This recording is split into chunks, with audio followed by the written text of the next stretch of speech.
to do formal presentations where you stand up in front of people on a regular basis, or maybe even at all at your company, most likely at some time you have to do off-the-cuff speaking. Right? Who does off-the-cuff speaking? Just have to make a meeting comes up, a situation comes up, and you have to do off-the-cuff speaking. That's perfectly normal. But there's a problem, and maybe you've experienced this. You're in a meeting, an important meeting, a lot of tension, and suddenly somebody asks you a question you didn't expect. And your reaction is,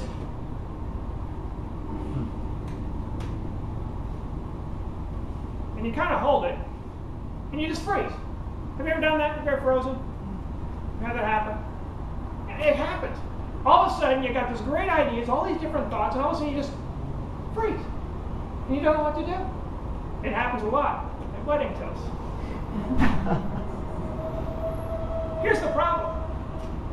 Is that you're making one critical mistake most people make. If you don't make this mistake, you're fine.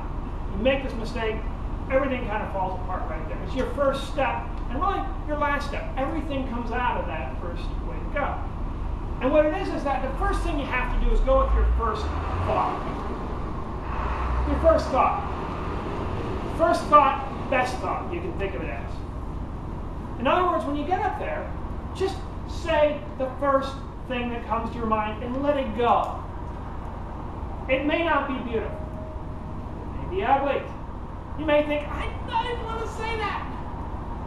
But be honest, how many times have you been in a situation where you held back your first thought and you waited and waited and waited, and the later thoughts weren't any better? Just go with the first thought. First thought, best thought. Here's what happens. And I didn't really understand this until I helped with my Toastmasters mentors, read some things. What it is, here's what it goes. Your mind is like a stream flowing. You may have heard this before, Zen riddles, this sort of thing. But it really is. Your mind is like this stream flowing. There's all these thoughts, all these ideas flowing along. And everything's fine in your head. Your thoughts are going, your mind is going, and all of a sudden, somebody asks you a question. And you say, what am I going to say? And it's like you put a huge dam right across that flowing stream. You ever felt like that? You just stop all of a sudden. Again, all these ideas, and they're just stopped. A quick quiz. What happens to the pressure level behind a dam? It goes up. Have you ever felt that? And tension starts to rise. Gotta say something. Gotta say something. And then a new thought comes up, about to go over the dam, and you slam another one on top of it. Not that. Not that. What happens to the pressure of the water? What happens to the water level? It keeps on going higher. Exactly, higher. It keeps on going up. So the pressure's going up, the level's going up, and you keep slamming it down until you can't slam it anymore, and you say the wrong thing. And the problem is that now it comes not only the wrong thing, but it's a highly pressured wrong thing. It's a highly desperate wrong thing. So you got to get something thought out. That's what happens when you don't get out your first thought. Once you get out your first thought, it's simple. It's easy. It's not a problem. Once you get out that first thought, that'll lead you to a next thought. Once you get a next thought, you can add a few more details. So, the original example about me trying to book a hotel for my boss talked about, my first thought was, well, if you just give me more time, I can book these hotels. No problem. That was my first thought. The thought that finally came out after I blocked all those thoughts was, I'll book the hotels when they're available. Which didn't really solve anything, which actually created more problems. But if I just got out that first thought about, I'll book the hotel, just tell me in advance when to book the hotels, then things would have been simpler. Then my next thought could have been, maybe I'll book a bunch of hotels in advance. And that'll simplify things. And then that way, whatever hotel you stay in, you'll be okay. So as a professional secretary, it's important to be able to accommodate whatever happens in a boss's itinerary or schedule. You can change it any time. And then once those next thoughts get out, then you get a new thought. Or if that doesn't work, maybe you can stay in a different hotel. If that doesn't work, maybe you should never fly to New York again. Probably not the the best idea, but another idea. And you get other ideas, and new ideas that come out of that. So that's the process. First thought, get it out. That leads to next thoughts. And then finally there's a new thought. That make sense? Is that clear? Okay.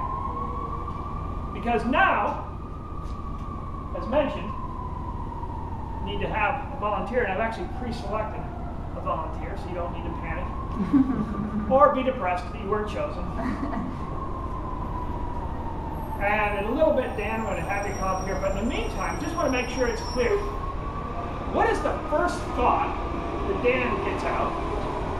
What is the next thought that happens? And what are new thoughts happen? So that's the thing you want to be aware of, or be looking for. Is that clear? How that works? Okay. Dan, before you get up here, I've got to set a little bit of a background. Pretend you're a professional secretary. You've got a guy on your desk named Ted, tall guy, brown hair. And Ted books his hotels in New York City at the last moment, always want to stay at the most popular hotels, but he doesn't stay consistently, so you never know which hotel he's in. As a result, when you call up to travel, they say, sorry, Ted's hotels aren't available. You kind of let this go for a while, week after week after week go by, you can't book Ted's hotels, and then finally, Ted says, Dan, come into my office. So you go into Ted's office. You sit down. You sit down in the chair, and then go behind the big desk. Ted sits down behind the big desk and says, Dan, why aren't you booking my hotels? So what would you say? I'm going to give you a minute, and in a minute I'm going to hold up a green card. Okay? Here? Yeah, up here. Okay. Come on, Dan.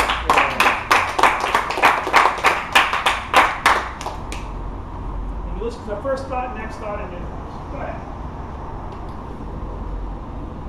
I would say, Ted, the problem is, well, there's two problems. First, you're not giving me enough advance notice as to when you want to stay in these hotels. And the other problem is you're never staying in the same ones all the time, which means I can't predict what you're going to do. So, we need to figure out how to solve this problem. We need to figure out a way where I get more advance notice than what you're currently giving me. Because if you let me know at the very last second, there's just no chance for me to be able to give you what you want. In fact, the hotels probably can't even give you what you want because they're booked, because you're giving me last minute notice. So I would say either give me more advance notice or stay in the hotel all the time, the same hotel all the time. That way I don't have to figure out in advance, or that way you don't have to tell me in advance where you're going to stay.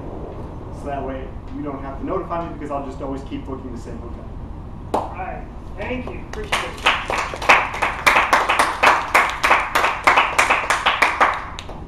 All right, now just get together with friends, people around you, people soon to become friends, and talk about this. What do you think the first thought was? What do you think the next thought? What do you think the new thought? Just get together, and Dan, it's all right if you get together with other people too and give your opinions and your thoughts. But yeah, keep on going. Do this, I'll come back after a minute. Go ahead. First thought of the situation? Yeah. The first thought. If the guy was sitting at the desk in front of me, Organization. my first thought Yeah, was, the problem is, yeah, okay. and he said, I paid my hotels. So I think there was some first thought. Yeah. My first thought is not consistent organized.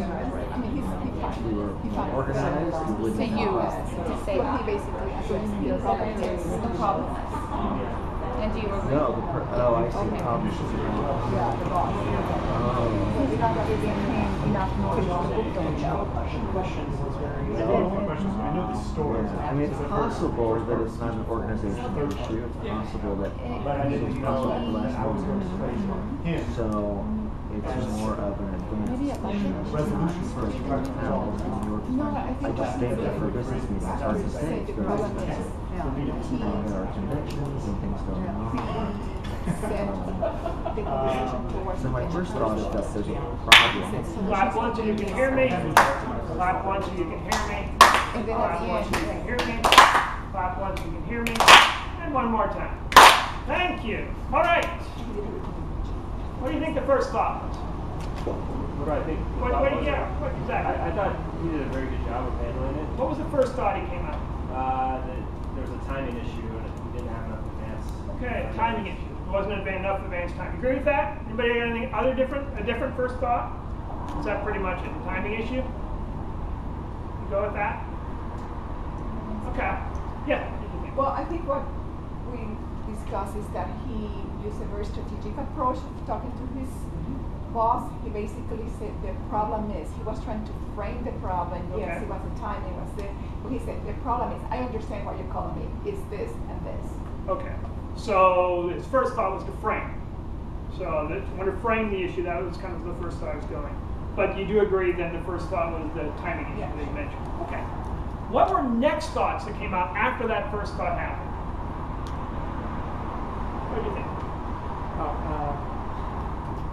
I don't know. Okay. What do you think?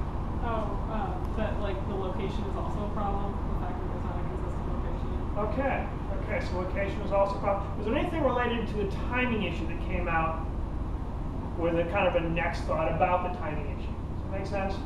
Talk about a timing issue. Did you elaborate on that any? Did that get, okay. How did he elaborate? What are you, yes, Rita? He presented the perspective from the hotels. Okay. So he said if you give it too short notice, the hotels might be booked.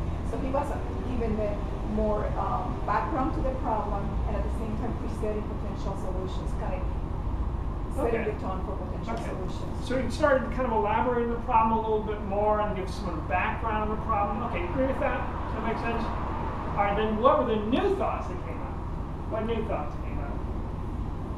Well, he presented like a choice to his boss. It was sort of like, okay, well, to solve this problem, I need you to do this or I need you to do this. Okay. A simple like binary choice. So you have a binary choice. They sort of make it easy for What things the boss to help advanced or what was the other one? or tell me where you're going to be consistent. What do you think? I was gonna say, and he also made it. He threw it back on his boss, like we're really trying to help you. Okay. We're gonna make it more convenient for you and make things more smoother. So if you give us more advance numbers, and let us know when you want to stay in this particular hotel, we can make sure you get what you want. Great. Great that you're standing up to a hotel, be able to give you one. Okay. Great. Now, overall, did you notice that once you got out the first thought, things just kind of started to fall after that? Did you see that? See how that kind of worked? Got out that first thought, then different ideas started coming in, and sometimes they kind of overlap. So the first thought kind of led to a new thought, and sometimes it led to a next thought, and the stream just kept on flowing. There's no blockage, there's no problem, there's no issue. That's the challenge. But the challenge is if you aren't ready for it, if you aren't prepared, if you aren't ready in advance, what happens is the stream stops. You naturally freeze. That's a natural reaction to anything new, anything you're not prepared for. That's why Toastmasters, as you probably already know, have table topics. Table topics where we talk 1 to 2 minutes about a subject you haven't been prepared for.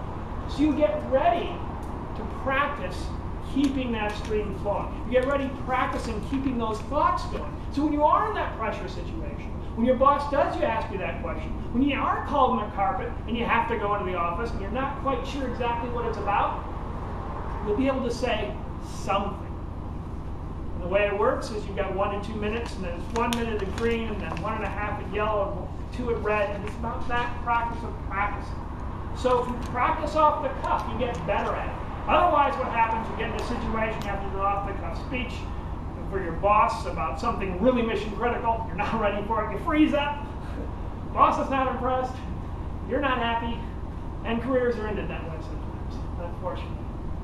So when you practice your safe place, like Toastmasters, you're ready. So Toastmasters is your place to practice off the cuff and get better. Now, if you do have a situation where you're doing an off-the-cuff speech for an occasional problem, that's all right, not a big deal. But if you have a problem that occurs over and over repeatedly again, an off-the-cuff approach isn't really going to work. For that situation, you need feedback. Now, feedback is 3 steps, and it's the 3rd step most people don't follow and causes most people the most problems.